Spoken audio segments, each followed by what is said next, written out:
আজকে শাশুড়ি মা বাড়িতে নেই, বেড়াতে গেছে একদিনের জন্য ছোট্ট ট্রিপে। তাই আমার ওপর দায়িত্ব পড়েছে আমাদের বাড়ির রাধা মাধবকে সেবা দেওয়া।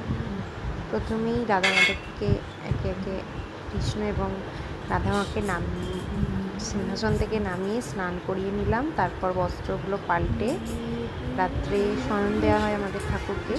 তখন ঠাকুরের বাঁশি আর মায়ের মাথার মুকুটটা খুলে রাখা হয়, সেগুলো পরিয়ে দিলাম।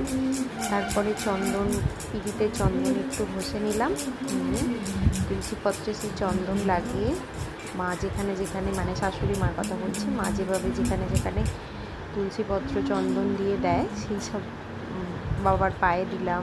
যে যে পটে যেভাবে মা দেয় সেভাবেই সব জায়গায় দিয়ে নিলাম। এই যে দেখুন এখন দিচ্ছি। নাড়ু আছে এখানে একটা, মানে গোপাল, তার মাথাতেও দিয়ে নিলাম। এরপর যে যে পটগুলোতে মা দেয় সেই সবগুলোতে দিচ্ছি। তারপর এদিকে মা মঙ্গলচণ্ডীর ঘট আছে, গীতা আছে, সেসব জায়গায় দিচ্ছি। যেটা হচ্ছে ঠাকুরের খাট, যেখানে ঠাকুরকে শয়ন দেওয়া হয় সন্ধ্যে দেওয়ার পর।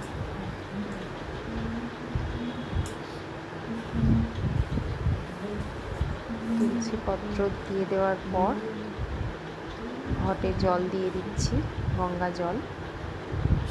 যেভাবে মাকে দেখে শিখেছি সেভাবেই চেষ্টা করেছি। ভুল ত্রুটি সব কিছুই ভগবানের কাছে ক্ষমা চেয়ে কাজগুলো করি। শিবের মাথায় জল দিয়ে নিলাম। তারপর মায়ের বাড়ির মধ্যেই মায়ের বসানো গাছে ফুল দিয়ে সাজিয়ে নিলাম।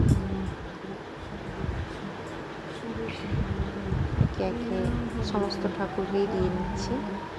প্রথমে রাধা মাধবকে দিলাম, তারপর বাদবাকি সমস্ত ঠাকুরের পটে, ঘটেতে সব জায়গায় ফুল দিয়ে সাজিয়ে নিলাম।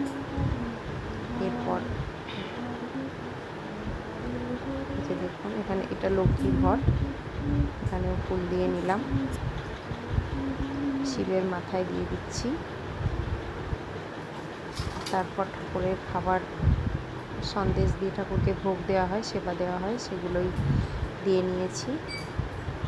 দিয়ে ঠাকুরের সামনে ধরে দিয়েছি ভোগের থালা। এরপর প্রদীপ আর ধূপ ঘুরিয়ে আরতি করে তারপর পুজো শেষ করলাম।